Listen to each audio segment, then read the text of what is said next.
All right, distance learners, welcome back for lesson 2 of unit 3. As you go along, you should be completing 3.2 on your study guide. This is being recorded during homecoming week on our Tacky Tourist Day. Not just me finally getting to dress myself in the morning. This is part of our homecoming week activities. So one thing that I do want to mention for this unit, unit 3, is it's the hardest unit that we do all year, at least I think. Some people really like the chemistry side of things. Most of you, this probably isn't your favorite part of what we're going to cover. And so it's just all that much more important for you to make sure that you're taking good notes because of that. Make sure that your study guide is well completed and that you have everything down that was highlighted on these slides, because otherwise this is probably the most complicated of all of the units that we're going to do.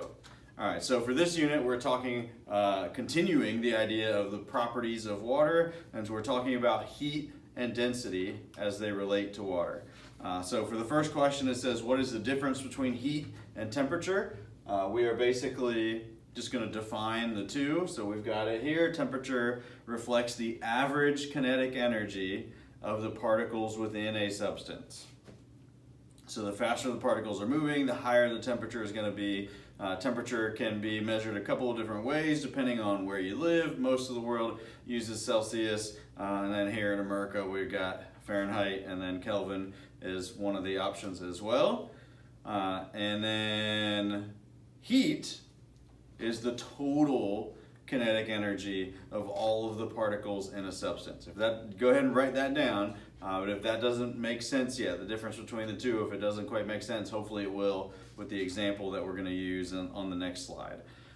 So heat is measured in calories, and 1 calorie is the amount of heat that it takes to raise the temperature of 1 gram of water by 1 degree Celsius.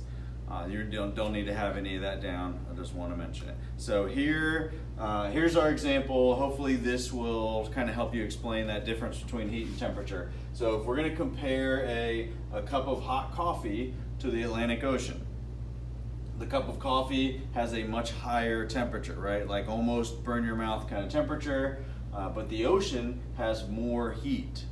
The temperature is much higher in the coffee, the heat is more in the ocean because it has so much more mass. The ocean is so big, it holds a lot of heat. It just takes a lot of heat to raise its temperature. So its temperature doesn't get that hot because it takes so much heat in order to raise that temperature of our ocean water. So there's some other videos out there that maybe you can look up, some nice real simple videos that you can maybe find. If that doesn't make sense, it may help you to go find one of those and see if you can get a little bit further explanation. But I think the cup of coffee thing hopefully helps a little bit. All right, now we get to number 2. We are defining specific heat and latent heat. So specific heat is just the amount of energy that is required to raise a mass of a substance by 1 degree Celsius. So we're raising the temperature by 1 degree. That's what specific heat is. How much heat does it take to raise it by 1 degree?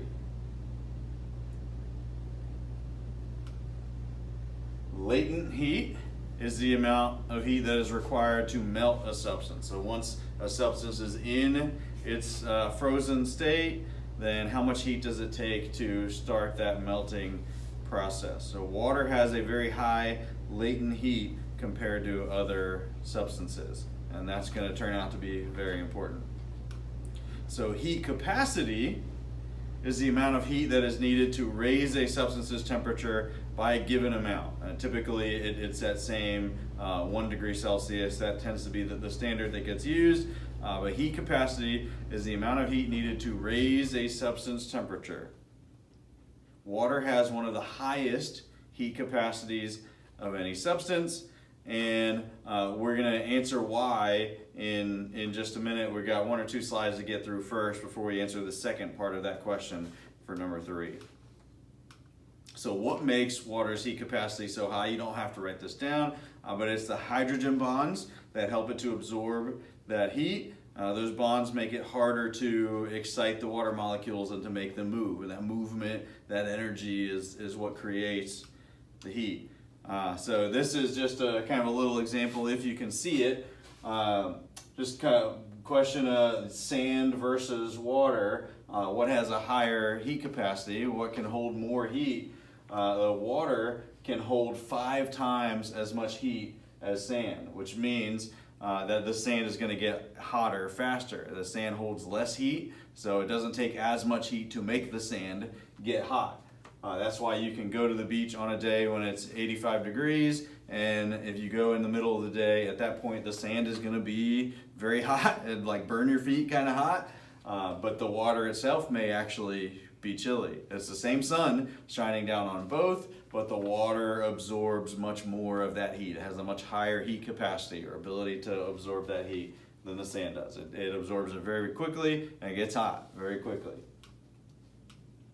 So to our second part of number 3 here, just kind of point out a difference here between land and water. The greatest land temperature difference on Earth is 250 degrees Fahrenheit of a difference. So 132 degrees Fahrenheit as the hottest that has been measured on land, all the way to negative 113 degrees Fahrenheit. A huge difference on land of what the temperature difference can be, and within the ocean it's just 32 to 93 degrees Fahrenheit. It's a much smaller range of what the temperatures can potentially be. And so our answer for number 3 is down in bold here. The second part, why is water's heat capacity so important to Earth's climate? It's because the ocean absorbs heat, which helps to moderate Earth's temperature. There is going to be a question on the test about that. It helps to moderate Earth's temperature. All right, now we come to density. Our formula for density, density equals mass over volume. And the idea, we've kind of talked a little bit about density already, but the idea here, you got beach ball, bowling ball, same size, but one of them is obviously more dense than the other. The bowling ball is more dense than the beach ball. I mean, it has more mass packed into that same amount of volume. If we just measured the circumference of the sphere, did the mass of what the volume is for those, the volume is going to be the same if they're the same, if the circumference is the same. But the mass, what's packed into that volume, is much more for the bowling ball, and so its density is going to be higher. Let's see, describe how temperature affects the density of water. So this is number 5 here. So the density of liquid water slowly increases. Density increases as temperature decreases. Or in other words, as water gets colder, it gets more dense until you get to 0 degrees Celsius. Until you hit freezing, then density rapidly decreases. That's why ice floats. The things that are less dense are going to go to the top, and frozen water is less dense than liquid water, and so it floats to the top, which is really a very wonderful thing for marine ecosystems.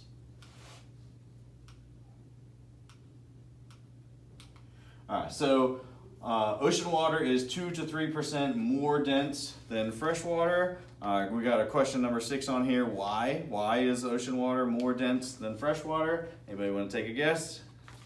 One of the big reasons is salt. There are other things that contribute to that as well, but the salinity of the ocean, the salt that we find within the ocean, it makes sense that as that gets mixed into the water, it kind of makes the water thicker, makes it more dense. So temperature impacts the density of water as well. So the higher the temperature, the less dense the water is going to be, until of course you hit freezing. So temperature and salinity are the 2 big things that are going to impact the density of water. Now we've got 7 and 8 here. Probably not enough room if you're writing on the sheet itself, if you printed this out, There's really not enough room here to get everything that we have here for number 7 because we're going to be describing these 3 different zones. You probably do have some room off to the side here. Your answer for 8 may not be too long, so if you need to take some of this room off to the side, you can. So what are the 3 density zones in the ocean? We're going to describe each one briefly. The 3 zones are the surface zone, the pycnocline, and the deep zone. For the surface zone, you need to go ahead and have the bold parts for each of these 3. For the surface zone, it is also known as the mixed layer. It is the least dense because it's the warmest. And it is the warmest because it is exposed to sunlight. So that sunlight, as it comes into the water, it brings heat into the water, warms that surface layer of water. But as you get farther down, less light is going to equal more cold. Also going to equal more dense because it's more cold. All right, our pycnocline.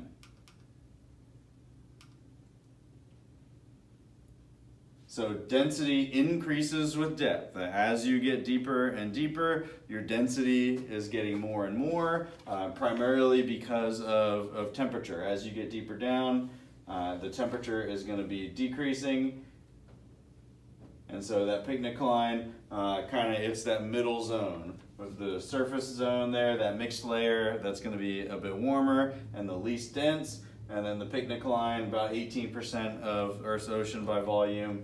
That kind of serves as that middle layer before you get down into this deep zone, which is our most dense layer, about below 1,000 meters. There's no light any longer once you get into this deep zone, which is why it's the most dense, because it's also the coldest. It's 80% of the ocean. Most of the ocean is deep zone by volume, but just make sure you know that this is the most dense layer. And for number 8, what is the thermocline? And then sketch it out. Here's your sketch. You're just going to copy this chart here. So the thermocline is this huge drop that we have in temperature based on depth. So it's the depth at which there's a rapid temperature change in the ocean. It's a very steep change. If you chart it out, it's a very steep, very sudden change. There's little to no change in polar waters because those polar waters are already so cold. But especially in tropical waters, we're going to have this very, very steep thermocline. And basically the idea behind it is these warmer waters here, the temperature is going to be slowly dropping as you get deeper and deeper. But right about here is where you run out of light. And once there's no light, there's no source of heat. And so once that light is gone, your temperature is going to very quickly, suddenly drop, and it's going to stay roughly the same. So regardless of what your depth is beyond about that 1,000 meters, from there your temperature stays about the same. There's no light anywhere. And so there's nothing that's bringing in heat. All of it is going to be roughly the same temperature. Let me know, send me a message if any of that was just completely over your head, it doesn't make sense. Or maybe you're interested in finding another resource that might help explain some of this better than I did. I know this is a hard unit, so make sure those notes are good. And I'll see you next time around for 3.3. Peace.